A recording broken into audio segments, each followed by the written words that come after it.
Welcome students, welcome to my class. तो करें शुरू आज की क्लास।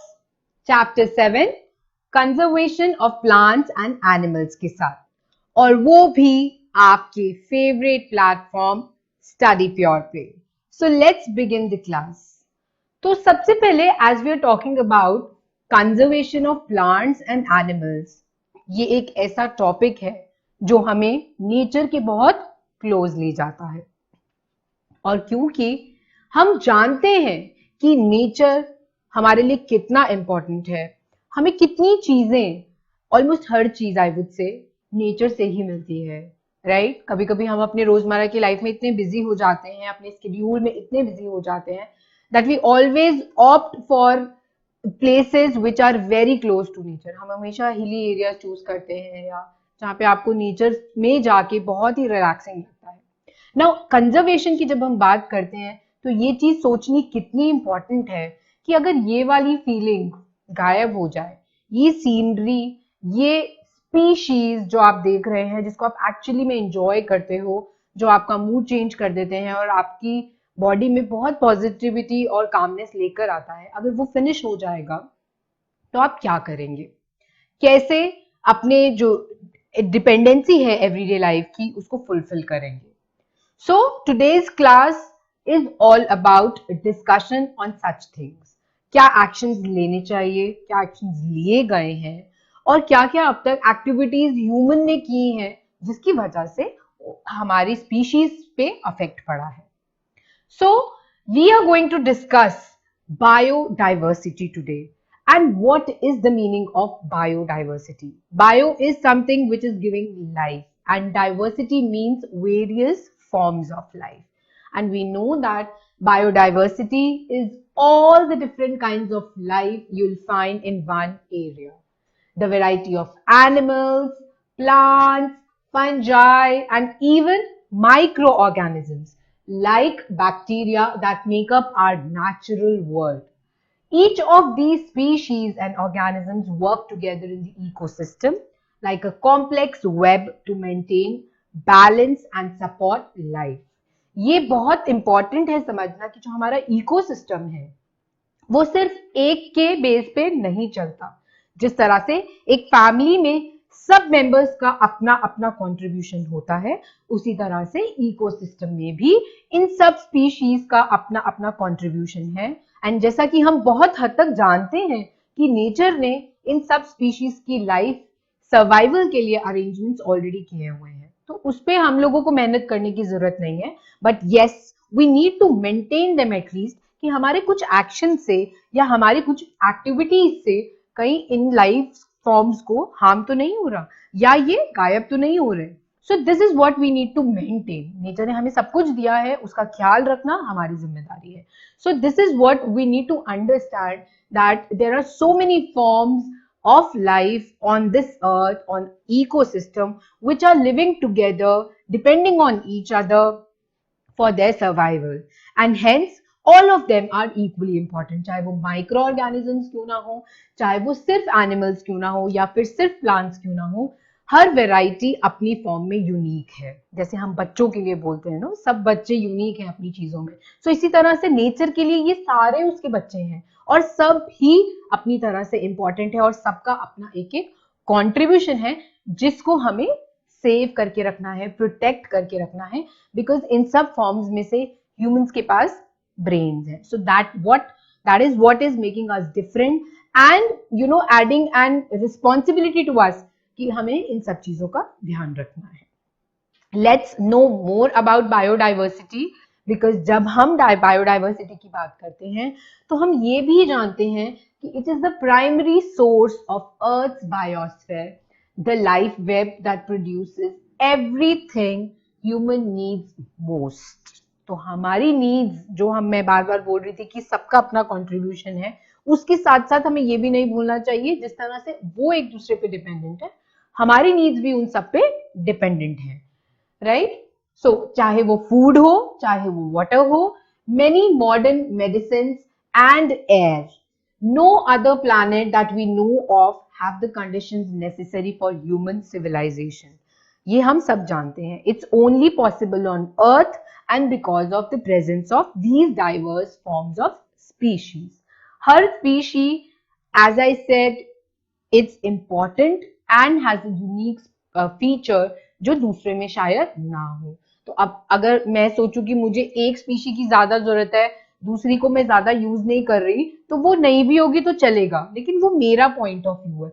हो सकता है उस स्पीशी की जरूरत किसी और को हो, किसी और की लाइफ में या किसी और फॉर्म में उसका रोल बहुत ज्यादा हो जो हमारे लिए नहीं है. सो ऑन एंड ऑन आपको यही समझना है, every need of ours is also dependent on them. So if they are not there, ultimately we will suffer. So again, we need to understand the importance of biodiversity. I will take small examples जो हम already पढ़ भी चुके हैं, बहुत बार discuss भी कर चुके हैं, क्योंकि ये सारी चीजें हमारी प्रैक्टिकल लाइफ से एसोसिएटेड हैं, जो हमें बायोडाइवर्सिटी की इंपॉर्टेंस समझाती हैं. So we know that Earth's biodiversity is the very basis for our own survival. Without plants, there would be no oxygen. तो सबसे पहले तो अंडरलाइनिंग पार्ट यही होता है, हम अपनी हवा ही भूल जाएं, हमारी जो फ्री ऑक्सीजन है that is not available to us. Without bees, many of our crops would vanish. So this is one example for an insect for the nectar survival. And उस तरह से जिस तरह से हम ऑक्सीजन की बात कर रहे हैं, प्लांट्स जितनी चीजें हमें देता है, चाहे वो फूड की फॉर्म में हो, चाहे वो ऑक्सीजन की फॉर्म में हो, चाहे वो पोल्यूशन को कंट्रोल करने की फॉर्म में हो, रेन्स को लाना हो, हमारी वुड सप्लाई हो, हमारी क्रॉप सप्लाई हो, सब चीजें जो है वो जताती हैं कि हमारे लिए इन चीजों का सेफ रहना कितना इंपॉर्टेंट है. अनदर एग्जाम्पल जो ऑलरेडी हम बहुत बार पढ़ते हैं कि किस तरह से प्लांट्स डिस्पर्स भी होते हैं, सीड्स जो हैं उनके वो एक जगह से दूसरी जगह पे किस तरह से पहुंचते हैं, जो आपने जूनियर क्लासेस में भी पढ़ा है. सो जब हम आज उसकी बात करेंगे तो हमें पता चलेगा कि trees are more likely to germinate when the seeds have first passed through the digestive system of a bat, monkey or elephant, etcetera etcetera. So dispersal में हमने पढ़ा था कि जरूरी नहीं हर जगह जाके आपको प्लांट लगाना ही है, नेचर इन चीजों का भी ध्यान रखता है. ऐसी जगहें जहां पे कोई जाके प्लांटिंग नहीं कर रहा, प्लांटेशन किसी फॉर्म में नहीं हो रही, वहां पे with the help of seed dispersal seeds अपने आप पहुंच जाते हैं, जैसा कि ये एनिमल्स कर रहे हैं. कहीं पे भी जब भी वो ग्रासेस को खाते हैं या अपना फूड खा रहे हैं, तो कई बार सीड्स जो हमारे खाए हुए कहीं पे भी फेंके जाते हैं, वो इनके सिस्टम में चले जाते हैं, और इसी तरह से डाइवर्स फॉर्म मिलता है. क्योंकि अगर मैंने सीड कुछ भी खाया, for example I have eaten mango, मैंने उसका बीज जो है या जो उसका गीतक होता है उसको मैं अभी तक तो मैंने यहाँ खाया, लेकिन वो मैंने कहीं पे भी अपने आसपास नियर बाय गेट दिया और वहां पे कोई एनिमल आया जो अननोइंगली अपने डाइजेस्टिव सिस्टम में उसको ले जाता है.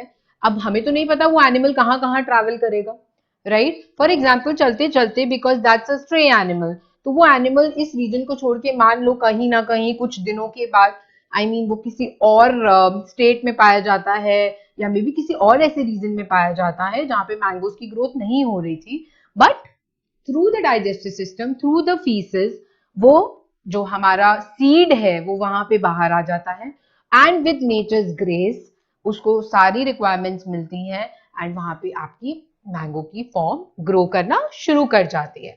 सो ये एक छोटा सा एग्जाम्पल था जस्ट टू टेल यू कि किस तरह से डाइवर्स फॉर्म्स फैलती हैं एक जगह से दूसरी जगह पे. सो उसमें डिस्पर्सल ऑफ सीड्स का बहुत बड़ा रोल होता है, क्योंकि हमें कुछ एक्स्ट्रा एफर्ट्स नहीं लेने पड़ते इसमें कि हम ये सोचे कि हम यहाँ पे बैठे हुए हैं, यहाँ पे तो इतना उग रहा है ये वाला प्लांट, बट वहां तो उगता ही नहीं, पर फिर वहां कैसे पहुंच गया. So it is done by dispersal of seeds, and we have studied dispersal of seeds can be done by air, water. Yes, अगर कहीं पे भी plants जो है पानी के पास उग रहे हैं, तो with the help of water या बहुत तेज बारिश आ रही है, तो वो seeds जहां पे भी गिरेंगे वो water के थ्रू, air के थ्रू, अगर वो लाइट वेट है तो वो कैरी होकर एक जगह से दूसरी जगह अपने आप पहुंच जाएंगे without any extra efforts made by man, right. और क्योंकि नेचर ने उसका चार्ज लिया है, तो हवा पानी देना, बाकी सारी जो भी बेसिक नीड्स है प्लांट को ग्रो करने के लिए, वो सारी उसको नेचर ही प्रोवाइड करेगा. तो इस तरह से जहां हम नहीं सोचते वहां पे भी नेचर की जो डाइवर्स फॉर्म्स हैं वो अपने आप पहुंच जाती हैं. So that's very wonderful, right? तो नेचर हमें पूरा सपोर्ट करता है इन सब चीजों को बढ़ाने के लिए और इन सब चीजों को सब तक पहुंचाने के लिए. So it's our duty to preserve them, conserve them for our betterment. तो जिस तरह से आपने देखा बायोडाइवर्सिटी के अलग अलग यूजेस थे, अब यहाँ पे जब मैं माइक्रोस्कोपिक बायोडाइवर्सिटी की बात करती हूँ, हमें लगता है ये नजर नहीं आ रहे तो इनका कोई रोल नहीं है, ये कुछ भी नहीं कर रहे. ऐसा नहीं है, ये हमें नजर नहीं आते, बट ये जितने छोटे हैं उतने ये कमाल का काम करते हैं. तो जब माइक्रो बायोडाइवर्सिटी की बात करते हैं हम, they are mostly found in the soils, right? क्योंकि हमें सॉइल में वो नजर तो नहीं आते हैं, एज कुछ हद तक it is because of the colour also, and कुछ हद तक बिकॉज आप सॉइल को रोज नहीं देखते हो, राइट? उसको रोज उल्टा पुल्टी नहीं करते हो, डिपेंडिंग अपॉन कौन सा प्लांट है या आपके नियर बाय वो है भी या नहीं है. सो microscopic biodiversity in the soil creates the chemical conditions which are necessary for healthy, abundant, and sustainable crops. Many new medicines are found in nature, including cancer-fighting fungi and pain-killing tree resins. So ये तो हमें ये पता है कि nature में जहाँ पे हमें प्लांट्स बहुत यूजफुल हैं, चाहे वो मेडिसिन बनाने की बात हो, बट बहुत सारा प्रोटेक्शन वहां पे हमें माइक्रोस्कोपिक बायोडाइवर्सिटी क्रॉप्स को प्रोवाइड करता है. तो वो भी ऐसी फॉर्म्स हैं, माइक्रोस्कोपिक फॉर्म्स हैं, स्पीशीज हैं, जो एक्चुअली में हमें नजर तो नहीं आती है, but they are doing wonders to save the crops, and they are also very very important in saving them and giving us the benefits that we require. क्योंकि अगर क्रॉप्स खराब हो जाती हैं तो हम उसके बेनिफिट्स डिराइव नहीं कर पाएंगे. तो चाहे हम सब प्रैक्टिसेस लगा दें प्लांट्स में, अच्छी मेडिसिन डालना, इंसेक्टिसाइड्स डालना, पेस्टिसाइड्स डालना, बट जो काम ये माइक्रोस्कोपिक बायोडाइवर्सिटीज करती हैं वो उनसे पूरा नहीं हो पाता. So I hope with this you all have understood the introductory part, that is explaining you what is biodiversity, why it is important, why we need to conserve it. So now we will meet in part 2 and discuss the factors which lead to the loss of biodiversity and what can be done to conserve them. Till then, bye-bye.